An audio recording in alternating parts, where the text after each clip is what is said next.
Hi, Shane here. You're watching Sam for God, and this is Mark. Check her out.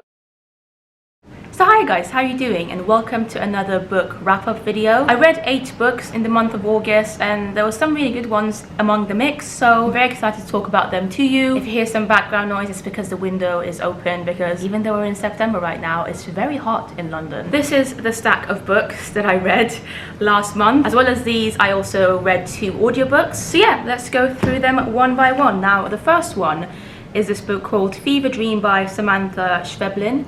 This is what it looks like. Samantha, I've read quite a few of her books actually. This is my 3rd book that I've read by her. I discovered her a few months ago and I fell in love with her writing. This is actually translated, so in some ways it actually worked out well because apparently August was reading books translated by female authors or something month. I didn't even know this until like halfway through the month, but I just happened to be reading this at the start of the month. It's a pretty short book and it's a very, very weird book. I've come to realize this with Samantha's writing, that she generally tends to write about subjects that are a little bit surreal, like nothing ever feels fully real in her books and her stories. And this starts off in a very bizarre way. It's basically about 2 people. There's a woman who's kind of telling the story in a way, and she's telling it to a man, and the whole book is basically that. You kind of learn about this woman's life through what she's telling this man, and I really don't want to give too much away because it's so beautiful, just kind of starting and going into it not knowing much and realizing what the hell is going on. It's very scary, but scary in a good way, in a way that just makes you feel uncomfortable at times, and I really like that for some reason. It makes you think a lot, which I love just about her writing generally. It's fascinating, it's about life, it's about death for sure, and it's one of those books that doesn't just give you the answers on a plate. You have to think for yourself, and I really like that. So yeah, I enjoyed this. I think I gave it 4 out of 5 stars. Then we've got this book called Rain by Melissa Harrison. I actually got this book at the beginning of lockdown when I couldn't really leave the house much at all, so I was really missing my walks. I thought maybe reading about somebody like going on walks and, you know, different kinds of walks in different parts of the country might make me feel a bit less sad and less lonely. I don't know. In any case, this book wasn't what I thought it was going to be. Like, I didn't love it. It's 4 different walks, like that is true. It's about 4 different walks in the English countryside, but there isn't a lot about the actual walks, if that makes sense. So I don't know, I think I went into it expecting a lot of beautiful descriptions and imagery and like really feeling like I'm on these walks with her. And I love the rain as well, so obviously these are all rainy walks. Obviously I feel like that's a given based on the title of the book, Rain. But yeah, I didn't really feel too much. I didn't get what I wanted from the book. However, it was still a good book. Like, there were some good bits in it. I learned quite a bit about rain and stuff. I mean, it was a decent book. I enjoyed it. I didn't love it though. Next book is an Agatha Christie novel,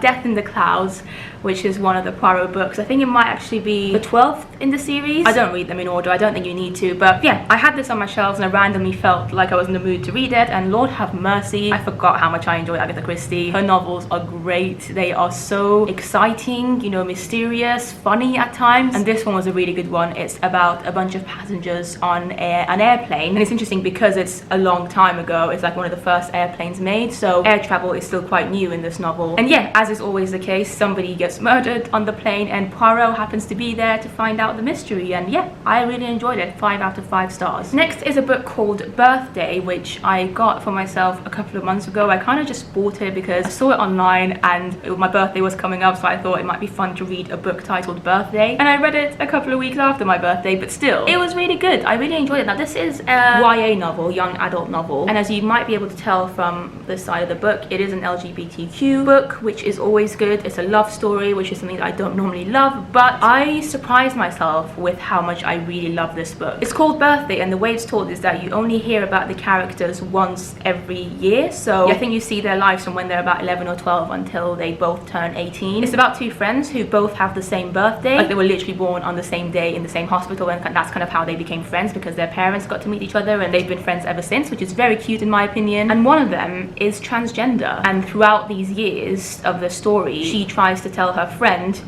that she is transgender, and it's so interesting and beautiful the way this whole story unfolds. And because they have such a strong friendship from the start anyway, you really see how it affects both of them and how hard it is for her. And I don't know, as a person who's obviously not transgender, I feel like I learned a lot by reading this book. I felt a lot for both the characters, the main characters anyway. Really loved it. Definitely recommend it. I think I gave it 4 out of 5 stars. Then I listened to an audiobook called Autobiography by Christina Lauren. I don't know why, I think after reading Birthday I was just still in the mood to read more YA love stories, and this one, you know, sounded nice. This is about a boy who's at school and he's writing a novel, and he meets this other boy who is Mormon, comes from a very Mormon family, very religious, and yeah, I guess this guy has a bit of a crush on him, and that's kind of how the story unfolds. I liked it. I think there was some sweet moments in there. Again, in some ways it was kind of like interesting to learn more about Mormonism and how difficult that can be if you're from a family that's so religious and you're gay. But I didn't feel like it added anything new to my life. I didn't feel like I learned anything that I didn't know. I feel like a lot of it was very cliche, the whole story and everything. The love story especially, I thought was a bit insta-lovey, as in I didn't really believe it. You know, it was like two boys that just met and suddenly were in love with each other. I need more than that. I need to see why you love someone. You can't just fall in love like without any reason, at least from my experience. Yeah, it wasn't bad, but I didn't love it either, so I think I gave this 3 out of 5 stars. The next book I read is also an audiobook, and it's called If I Was Your Girl by Meredith, the same author who wrote Birthday. I think because again I enjoyed Birthday so much, I was just keen to read more by this author. I didn't love this one, I'm not gonna lie. I didn't hate it, but I just felt like it was very much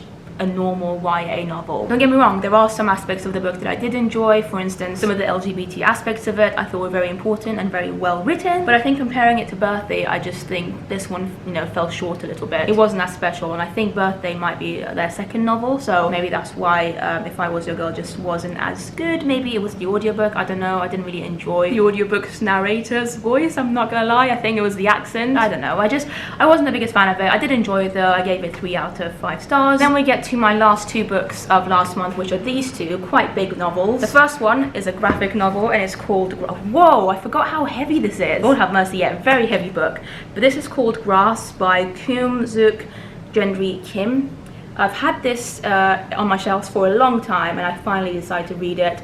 I think the fact that it was so big just kind of put me off a bit, but also I was very excited about it, so I really wanted to be in the right headspace to read it because I knew I was going to like it, and I loved it. I cried multiple times reading this, so you can see here I've written quite a bit here, and when I write a lot it normally means that I loved it. I read the whole book in a day, which is crazy considering how big it is. I know it's a graphic novel, but still, honestly, like there's a lot of pages and a lot of words despite it being a graphic novel. So this book introduced me to the term comfort women, which is widely used to refer to the victims of Japanese military sexual slavery. I had no idea about this, and it's about a girl's life basically throughout it all, throughout the war, after the war, everything that happened to her before the war, like everything. And it's so sad. I mean, don't get me wrong, there are some heartwarming moments in there as well, of course, but overall it just made me sad. Like there's nothing, you know, happy about it. Like she had a terrible life and she wasn't alone in this. Like it made me realize how much history I still don't know, and I'm actually really interested to go and learn more about this period of history in Japan, especially China, Korea, that part of the world, and how it affected them, because they speak a lot about in this. Like I would not recommend this to someone who's young. It's very, very graphic. There are some serious topics explored in this, like very serious topics, but it's very important. I'd say probably the best graphic novel I've read all year. Loved it so much and would recommend it to anyone. Obviously, unless you're very young, don't read it then. And the final book that I read last month is called Funny Weather, Art in an Emergency by Olivia Lang. Now this book came out a few months ago, and I think weirdly it came out at a really good time, because obviously with all of us being stuck indoors at the beginning of March, April, because of lockdown and everything, we all really relied on art, and I think that's kind of how we all survived those months. This is a collection of essays by Olivia Lang about art, basically, about some of her favorite artists, different art around the world, why art is so important. I'm not really explaining this very well, but all I can tell you is that I absolutely loved it. I have another one of Olivia Lang's novels in my house, and I've had it for the past 3 years. I think it's called Lonely City, and I've been wanting to read it ever since I got it 3 years ago. I just haven't yet, but now that I've read this, I'm definitely going to go and read that one, because I love her writing. I think she's so me, if that makes sense. Like she gets me, and I feel like reading this brought a lot of comfort to me, because I felt like I wasn't alone with my feelings, with how I feel about things and the world. And she also speaks about some of my favorite artists as well, like some of my favorite authors she mentions and writes about in this. Some artists that I hadn't really known of or hadn't really heard of, and now I'm definitely going to check them out. In fact, I already have. As I was reading this, I would like take notes to make sure I go and check these artists out, and that's why it actually took me a while to read this, even though it's not like necessarily the biggest book, but I really took my time with every essay because I really wanted to grasp everything and take it all in. It was beautiful. I enjoyed my experience reading reading this so much, and like I said, more than anything, this just made me feel not alone. Like, it made me feel like there's somebody out there who understands me and thinks like me, and yeah, it just reminded me, not that I needed to be reminded, but it reminded me of how important art actually is, and